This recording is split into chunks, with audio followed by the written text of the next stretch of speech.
Well, thank you very much for coming along this afternoon to hear about how Deckhive's going to be changing. Many of you will know that my name is Michelle Deeks, and I've got my colleagues Martin and Doug with me here this afternoon. And so the three of us are going to take you through some of the changes that are going to be happening in a couple of weeks' time to Deckhive. So when we launched Deckhive a few months ago now, we launched in beta mode, and many of you will probably have heard us say, we know that we might have got some of this wrong, but we're going to test this out and we're going to see how it works, and then we'll make adjustments as we go. And so luckily for us, lots of it has worked really well, and we've had some really fantastic feedback on how people are using Deckhive. So we're really pleased that it's been useful for people, and that people are continuing to use it and use more decks of cards and so on. But we didn't get everything right. And one of the clear pieces of feedback we've got just ad hoc as we've gone, and also from some more formal feedback that we did a couple of months ago, is that the current pricing structure is quite confusing and also a little bit restrictive.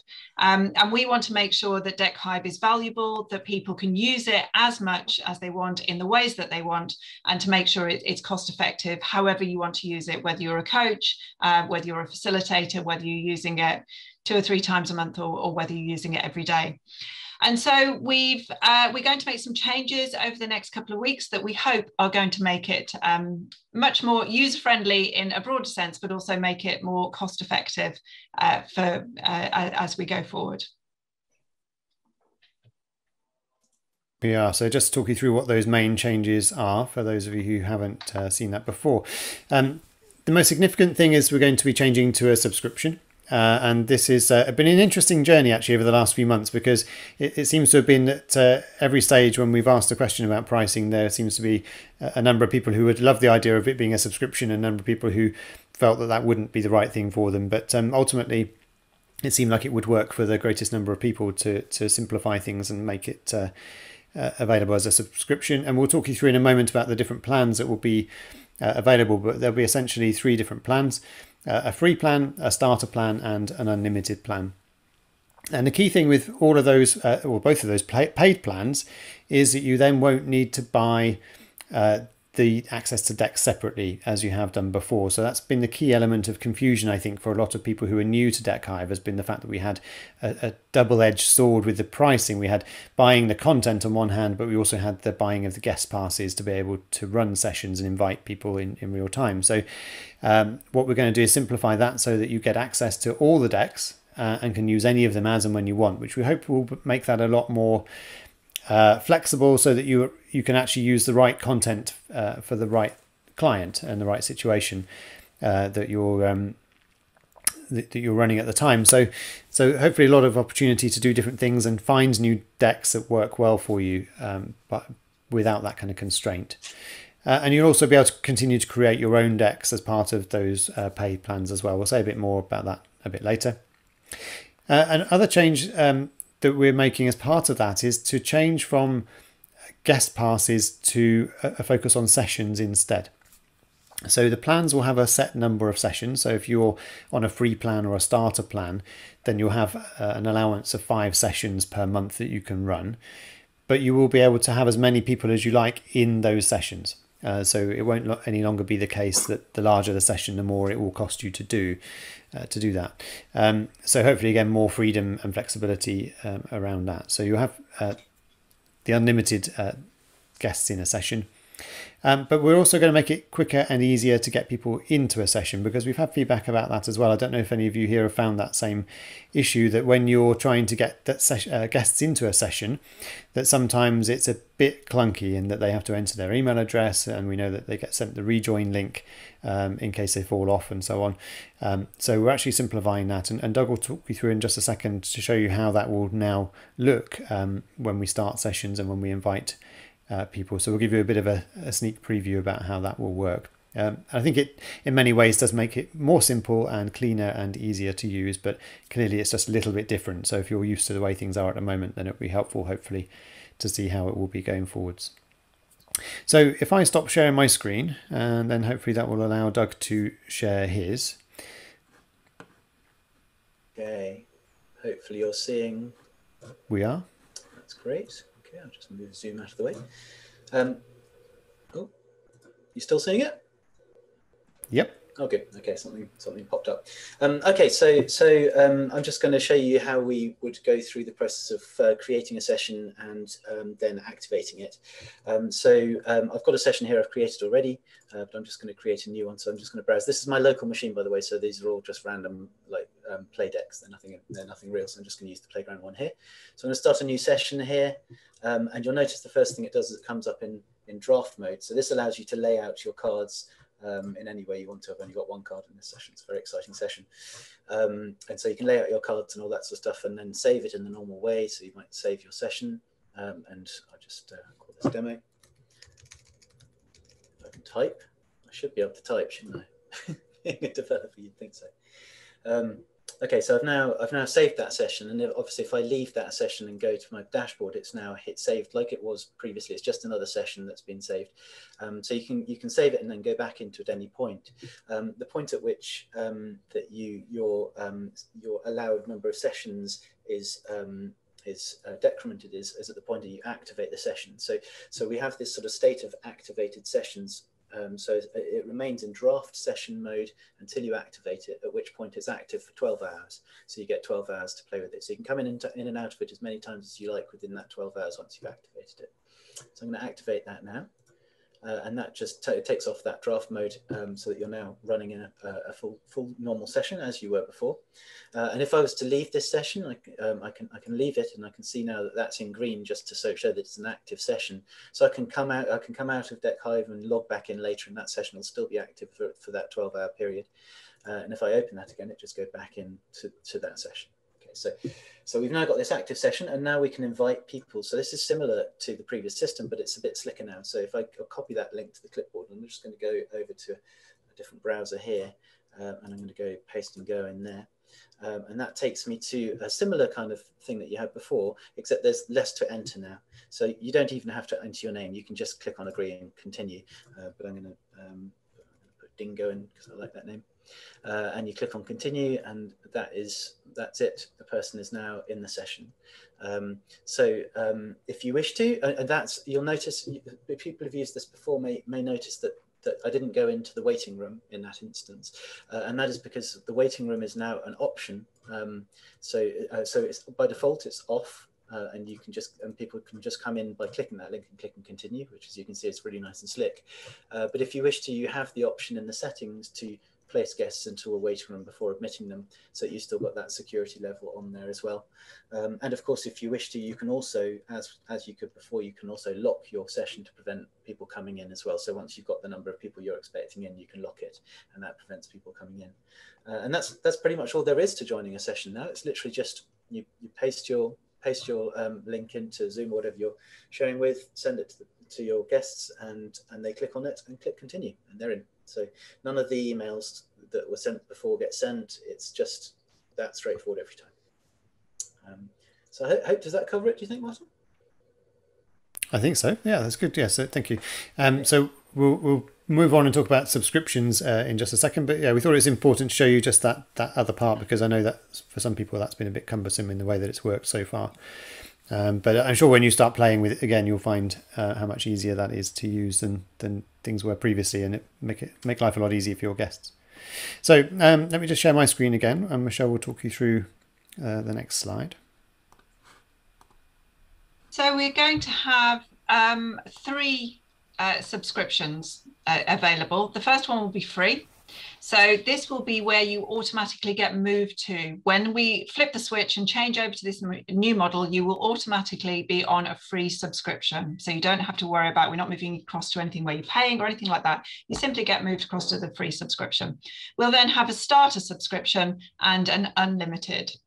So just to highlight the differences between those, you can see that for the starter plan and for the free plan, you have 5 sessions a month that you can run. So back to, as Doug was just describing, there's no longer going to be guest passes. It's just about activated sessions. So you can run 5 active sessions a month. So that can be one session, one table that you set up and save, and you use for 12 hours, and then you go back 2 days later and reactivate. and use again, and that will take another of your sessions. And again, so you could be using the same session. So maybe you've got one coachee that you work with 5 times in a month, and you go back into the same session and you reactivate it. It'd be 5 uses like that, or it could be 5 different saved sessions that sessions that you have that you've activated over the course of the month. And it can be with one deck of cards or any deck of cards. So however which way works for you, you get 5 activated sessions a month under both the free and the starter plan, with as many people in those sessions as you like. The unlimited plan is just that, it's unlimited. You can run as many activated sessions as you like over each month. So if you're going to be using it lots, then clearly that session means that you've got no restrictions on that. In terms of the decks, as Martin mentioned, we want to move to this system where if you're on a subscription, you have access to any of the decks. One of the things we really wanted from Deckhive was to create this sense of community and give people the opportunity to share and try things out, and to experiment with different decks of cards. And that's one of the things that the existing model doesn't really allow, because you have to buy a deck before you can use it. So we're going to make the whole library available to you when you're on a paid subscription. So whether you're on the starter or on the unlimited, you'll have exactly the same decks available, and that will be all of the decks that are in our library, which at the moment will be all of the decks that you already see, and then obviously more will come on as time goes on. If you're on the free plan, then you will only have access to our starter decks.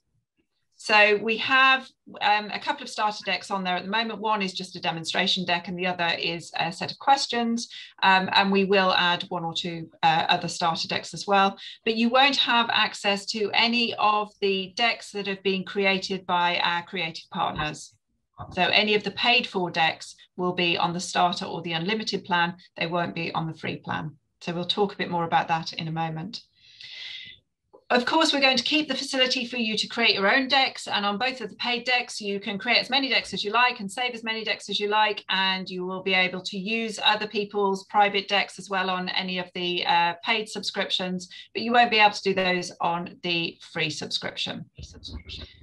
So we'll talk again a bit more about this in a minute, but we're very aware that for some people, your work changes over time. So you may have loads of work you're doing that you're using Deckhive for a couple of months, and then not have much opportunity to use Deckhive for a month or so. So you may want to downgrade to a free subscription. That will be absolutely acceptable. Anything that you've created will stay there as long as you're only taking a month or 2 out. If it's a much longer period of time, then you may run the risk of content being deleted, but certainly for a month or 2, if you need to go up and down on subscriptions, that's acceptable, and your sessions will still be there, and any decks that you've created will be there, as will anything that you've created now. So when we again flip the switch, anything that you've created now will be there.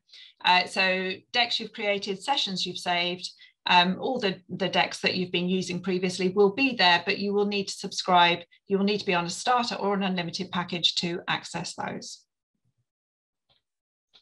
Okay, do you want to talk through, Martin, we know there are a number of questions that people have had about this, and particularly about your individual circumstances. We've got a few questions that we think are probably the most likely ones for people to be asking.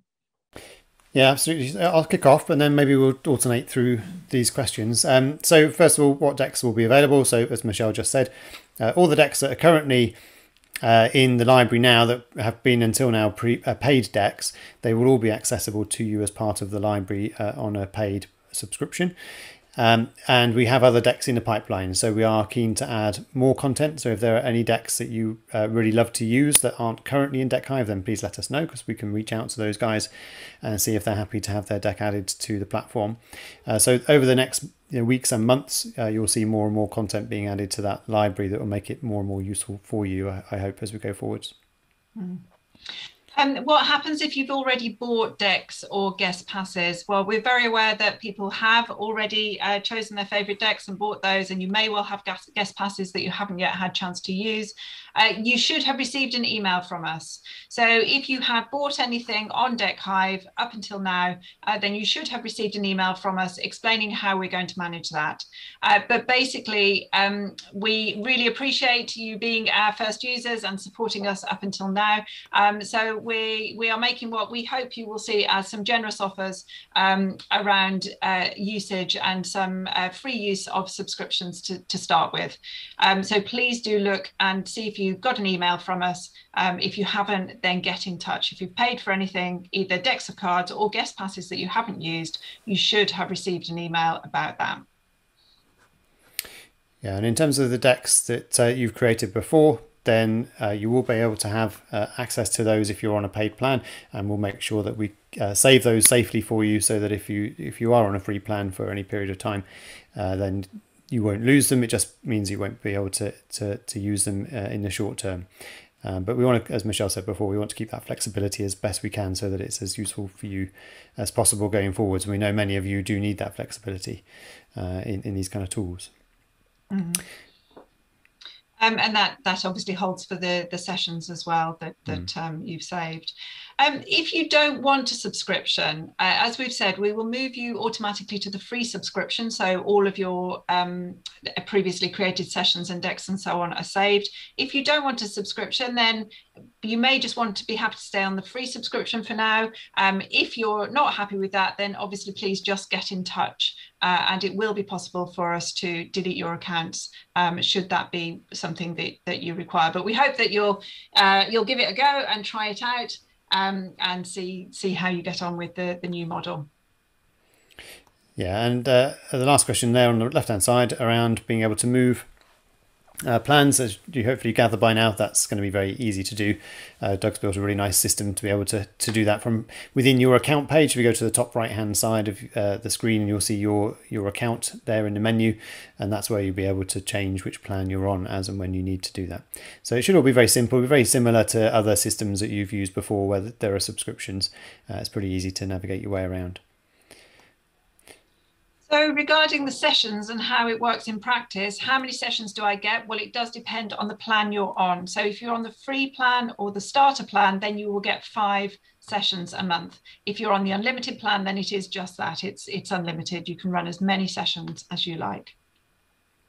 And with as many guests as you want as well, as we said before. But what we would always say around that is to be mindful of the practical considerations. So although you can have a lot of people join your session, whether you can manage that in practice might be another challenge. So Michelle and I have a session a few months back where we had, I think, maybe 68 people in a session, and it worked. But it was hard work, and there were some difficulties of making sure that everybody knew what they were looking at and so on. So we'd always say build up to that, start with smaller groups, get comfortable with the system, and then move on to larger groups when you're confident that you can handle it and also that they can. So it's one thing to work with a large group who are very technically competent and who are used to using these kinds of systems. It might be a bit more of a challenge for a group of people who are less used to using technology in this kind of way. So obviously make your own judgments about how many people you can manage, but in terms of the limitations of the system, then there won't be anything stopping you from bringing people in at that stage. I'm sure technically there is a limit, Doug, in terms of the number of people who could come into it theoretically. Well, actually, theoretically, no. I mean, it should be able to cope with any number, but like you say, I'm not sure you'd want. I've built similar systems which have had a few hundred people at a time. So just to give you an idea, it's sort of in that margin, I think. Yeah. Yeah, so if anyone does try that with a large number and they find that a way to make it work, then we'd love to hear about that, because I'm sure that you've done something very clever to make it all work smoothly. So whatever your experience actually with all these things, do keep sharing it with us. It's all useful knowledge for us at this stage. Right. Will I be able to create draft sessions? Yes. So when we're talking about sessions, we're talking about activated sessions, those ones that will run for up to 12 hours that allow you to invite people in, where you have that clear screen rather than it saying draft session all over it. So where you get full functionality, inviting people in and so on. You get it's 5 of those or unlimited of those a month you get, depending on your plan. You can always create draft sessions and save them for later, and then just activate them when you're ready. So that allows you to prepare in advance for sessions that you are running next week, in a fortnight or whenever. So you can have as many draft sessions as you like. And as we said before, you can reactivate those sessions as well then. So your 5 sessions that you would be allowed on a starter plan don't necessarily mean 5 new sessions. They could be reactivating current sessions that you've already got running. So you have an option about how you do those things. So I guess between those two things of the sessions and the subscriptions and plans we talked through so far, there may well be some questions that we've not covered that you're interested to ask. So feel free to add those into the chat now if there is anything that we've missed on those, while we'll then run through the last couple of points on there about what happens next. So when will these changes take effect? Well, we and Doug are just making the sort of last bits of the technical changes and just making sure everything runs smoothly before we flip the switch and move everybody over. So likely the end of next week or the beginning of the following week. That's what we're looking at the moment. So fairly soon. So if you do have sessions planned, you may just want to be mindful of that, because of course, before you run a session, once you go into the system again for the first time, once we've moved over to subscription, you will need to do whatever you need to do to make sure you're on the right subscription plan for what you want to be using. Yeah, and in terms of what you need to do in practice to get set up, not a lot. So as Michelle said earlier, I think if you wanted to be on the free plan, then you don't need to do anything. You will automatically move over to that. But if you want to move over to one of the paid plans, what we'll do is send you if you're an existing user, we will send you a code via email in the next week or so, which will give you access to claim the free month or more, depending on how much you've spent previously on decks and guest passes that you haven't used. So you will get a code which is just for you, and that will give you that free amount of time before you start paying. So you will need to choose which plan you're going to sign up to, and once you've signed up to that, then you will get that free window. So you can cancel at any point during that as well, before you start being charged if you wish, but obviously we hope that it's going to be a useful tool for you and you'll continue to keep that going forwards. So we'll email you with all the details of what you need to do, but it will be very simple. It will just be a case of choosing your subscription, signing up for that, and entering the code that we've sent you. But any problems as you go through that process, then do let us know. We're very happy to help. So we have a couple of questions on the chat I've seen coming through. So first of all, John asks about whether it's 5 sessions per calendar month or whether it's a 30-day rolling period. It's actually a rolling calendar month. So from the day that you start your subscription, you will then have 5 sessions from that point until till the same date on the next month. So that's how that will work. Should be fairly straightforward. Helen's asked, can the session now be sent out as pre-work, allowing someone to join the session without the facilitator? No, I'm afraid not yet, Helen. We are working on it. It's technically and practically slightly more complicated than we would ideally like, so we've got to work out the easiest way of doing it. It is on the list, and we realise how important and useful that could be, but not just yet. Sorry.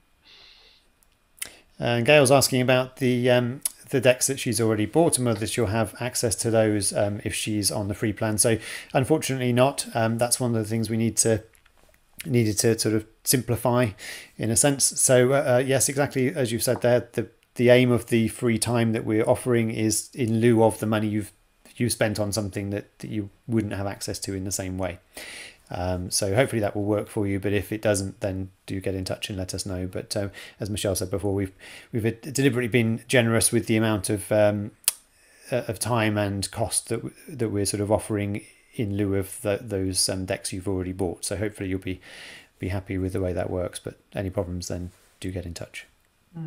And of course you will now have access to all of the decks, so whether you've bought 1 or 2 previously, there are now lots available, so we would really encourage you to have a bit of play and make the most of the opportunity to try things out. whilst you have got that free time up front, and see how you get on.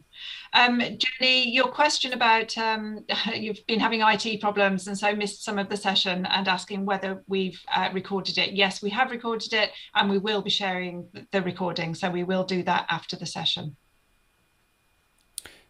Fab. So I think that's all the questions we've had in the chat. If there are any more, then feel free to add them.